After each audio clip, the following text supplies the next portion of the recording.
नमस्कार विद्यार्थी मित्रांनो, यशवंत अकॅडमी मध्ये तुम्हा सर्वांचं स्वागत आहे.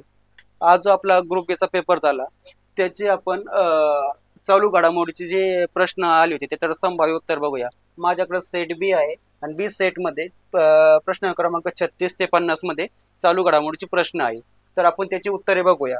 प्रश्न क्रमांक 36 यामध्ये प्रश्न विचारला होता महाराष्ट्र भूषण पुरस्कार विजेत्यांचा क्रम लावायचा आहे. तर क्रम चढत्या क्रमाने लावायचा आहे. चढत्या क्रमाने लावायचा आहे. तर कंसामध्ये त्यांनी आणखी स्पष्टीकरण दिलं आहे की जुना हा पहिल्यांदा घ्यायचा आणि सर्वात नवीन हा शेवटी घ्यायचा आहे. तर तसं बघितलं तर सर्वात जुना यातला कोणता आहे तर आशा भोसले यांना 2021चा हा महाराष्ट्र भूषण पुरस्कार देण्यात आला होता.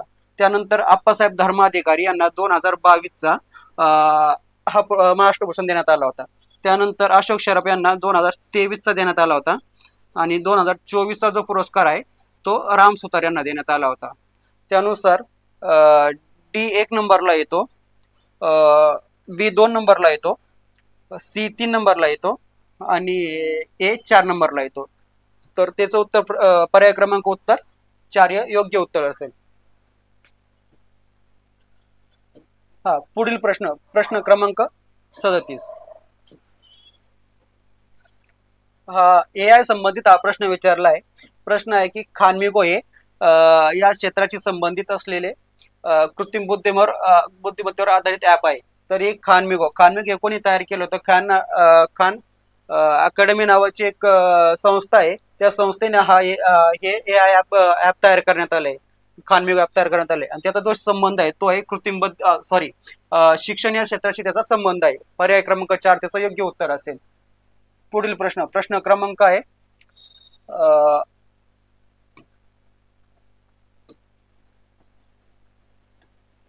प्रश्न क्रमांक आहे 38.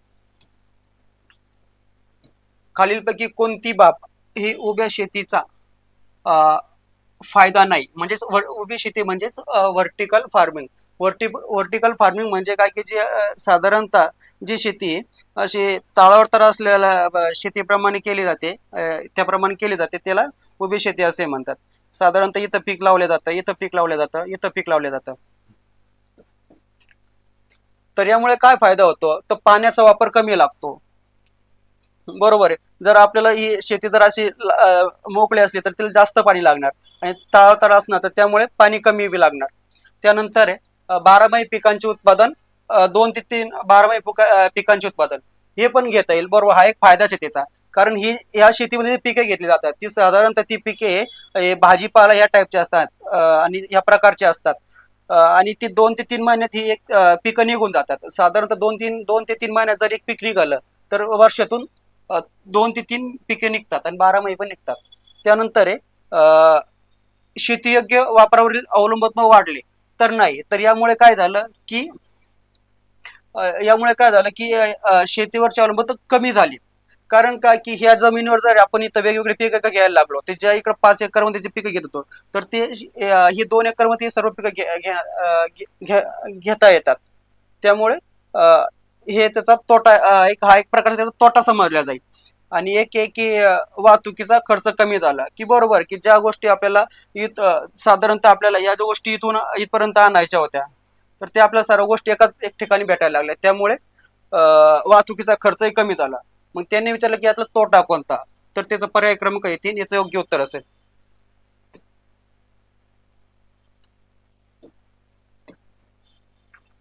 पुढचा प्रश्न क्रमांक आहे 39. प्रश्न विचारला ही योजना बेटी बचाओ बेटी पढाओ 22 जानेवारी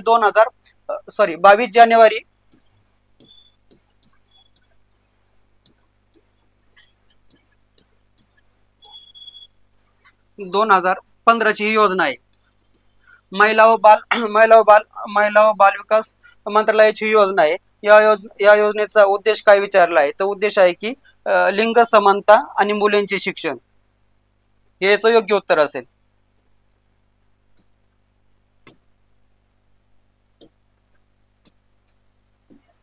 त्यानंतर पुढचा प्रश्न विचारला आहे आणखीन. आपण एक योजना संबंधित प्रश्न आहे. ही योजना 2021-22 मध्ये ही योजना सुरू करण्यात आली होती. या योजनेचा जो त्याने कशाशी संबंधित आहे, ती ही जी योजना आहे महिला सक्षमीकरण या संदर्भात ही योजना आहे. पर्याय क्रमांक 2 त्याचं योग्य उत्तर असेल.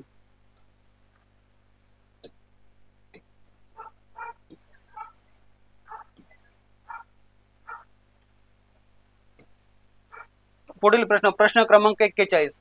एक पायलट रिकामी जागा, एक पायलट वैमानिक उद्योजक हे अमेझॉनचे संस्थापक जेफ बेजोस यांच्या ब्लू ओरिजिन NS-25 या मोहिमेत परदेशी पर्यटक म्हणून अंतराळ जाणारे पहिले भारतीय नागरिक ठरले. तर त्यांनी विचारलं आहे पहिले भारतीय परदेशी पर्यटक कोण, तर त्याचं योग्य उत्तर येईल गोपीचंद थोटाकोरा. आणि हे जे दोन पर्याय शुभांशु शुक्ला आणि अजित कृष्ण नायन हे मिशन गगनयान संदर्भातील हे व्यक्ती आहेत.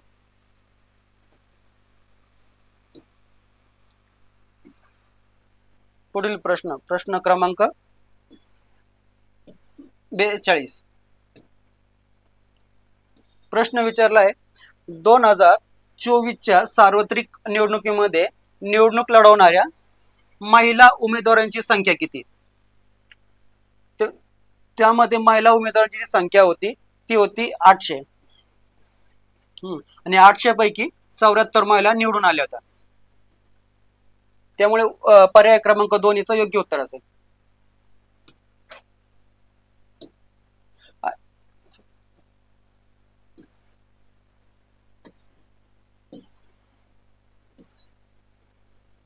पुढील प्रश्न, प्रश्न क्रमांक 43. यामध्ये विचारला आहे की लेगो ही जी खेळणी बनवणारी कंपनी आहे हिचे कार्यक्षेत्र जगभर विस्तारले आहे. ती मूळची कोणत्या देशाची कंपनी आहे, तर ती कंपनी आहे डेन्मार्क या देशाची कंपनी आहे. उत्तर पर्याय क्रमांक 3 त्याचं योग्य उत्तर असेल.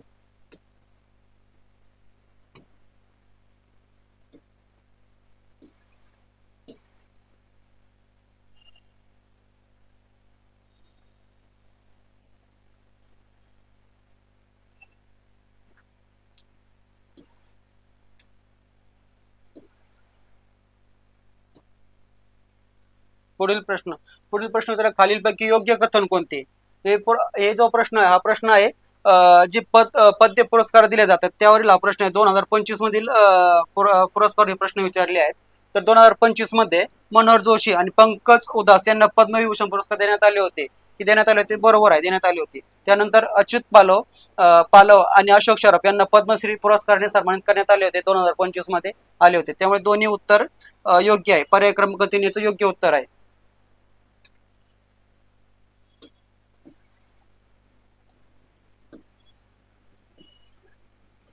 पुढील प्रश्न, प्रश्न क्रमांक 45. प्रश्न विचारला आहे हा पण पुरस्कारावर प्रश्न विचारला आहे. पुरस्कार, दुष्काळ सहन करणारी रिकामी जागा ही जात सादर करण्याच्या यशस्वी प्रयत्नासाठी डॉक्टर स्वाती नायक यांना प्रतिष्ठित नॉर्मन बोरलॉग पुरस्काराने सन्मानित करण्यात आले. हा जो पुरस्कार होता 2023 मध्ये हा पुरस्कार देण्यात आला होता. आणि हा जो पुरस्कार आहे तो देण्यात आला होता सहभागी तांदूळसाठी देण्यात आलं होतं. आणि याचा उद्देश या तांदळाचा मुख्य उद्देश म्हणजे काय की दुष्काळातील जे पाणी, या तांदळाला पाणीही कमी लागतं. त्यामुळे 2 उत्तर याचं.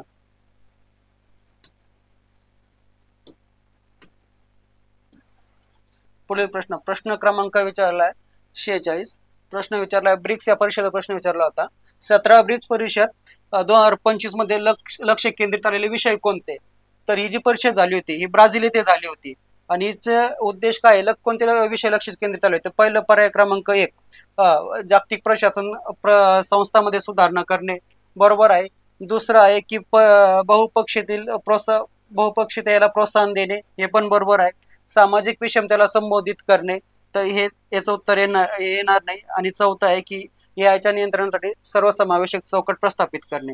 हे तिन्ही जी विषय होते याच्यावर या परिषदेमध्ये लक्ष केंद्रित करण्यात आले होते. त्यामुळे पर्याय क्रमांक 3 याचं योग्य उत्तर असेल.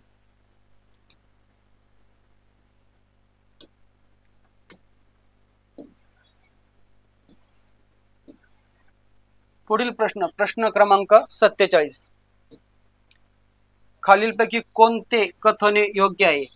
UNV म्हणजे युनायटेड नेशन व्हॉलेंटियरची संस्था याबद्दल हे विधान विचारले आहेत. 2024 मध्ये UNV मध्ये जगात 14,500हून अधिक स्वयंसेवक तैनात आहे. तर बरोबर जनरल स्टेटमेंट होतं, त्यामुळे हे बरोबर येईल. दुसरं होतं की 2026 हे वर्ष संयुक्त राष्ट्रांनी आंतरराष्ट्रीय स्वयंसेवक वर्ष म्हणून घोषित करण्यात आले. हे पण बरोबर आहे, पण बऱ्याच जणांना वाटेल की 2026 हे आंतरराष्ट्रीय महिला शेतकरी महिला म्हणून घोषित करण्यात आले. ते पण आहे, आणि एकच वर्ष दोन विषयांना समर्पित केलं जाऊ शकतं, घोषित केलं जाऊ शकतं. त्यामुळे हे एक उत्तर बरोबर आहे. आणि एक स्वयंसेवक हे विषय हे विविध भूमिकांमध्ये कार्य करतात. त्यामध्ये समुदाय विकास, मानवी हक्क, शांतता निर्मित हे विषय समाविष्ट आहे. तर हे तिन्ही जे वाक्य आहेत ते सर्व बरोबर आहेत. पर्याय क्रमांक 4 त्याचं योग्य उत्तर असेल.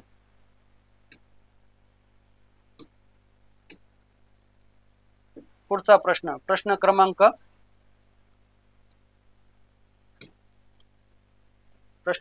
आहे 48.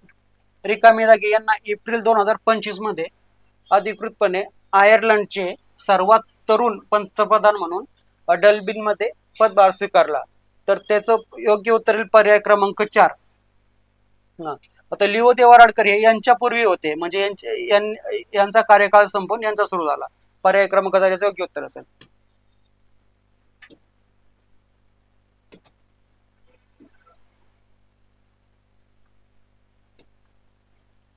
प्रश्न क्रमांक 49. खालीलपैकी कोणाला जंगलाचा विश्वकोश म्हणतात तर म्हणून ओळखले जाते? तर ते आहेत तुलसी गौडा. यांनी या कर्नाटकच्या आहे. यांनी जवळपास कर्नाटकमध्ये बरेच झाडं लावली आहेत, त्यामुळे त्यांना जंगलाचा विश्वकोश म्हणून ओळखले जाते. मेधा पाटकर या नर्मदा बचाव या संदर्भात आहे.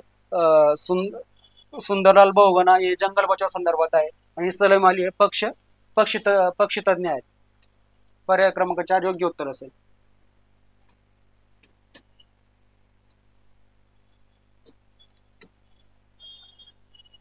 शेवटचा प्रश्न आहे प्रश्न क्रमांक 50. खालीलपैकी कोणत्या सरकारी संस्थेने दिल्ली येथे दहशतवाद विरोधी परिषद 2024 चे आयोजन केले होते? तर याचं जर योग्य उत्तर असेल पर्याय क्रमांक 3. हे जे दहशतवादी विरोधी परिषद किंवा या संघटना आहेत जे येतात ते संरक्षण मंत्रालय नाही तर गृह मंत्रालय अंतर्गत येतात. गृह मंत्रालय.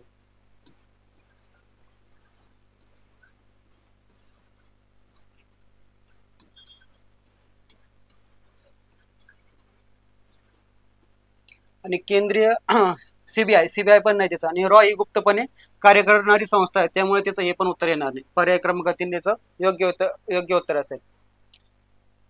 थँक्यू.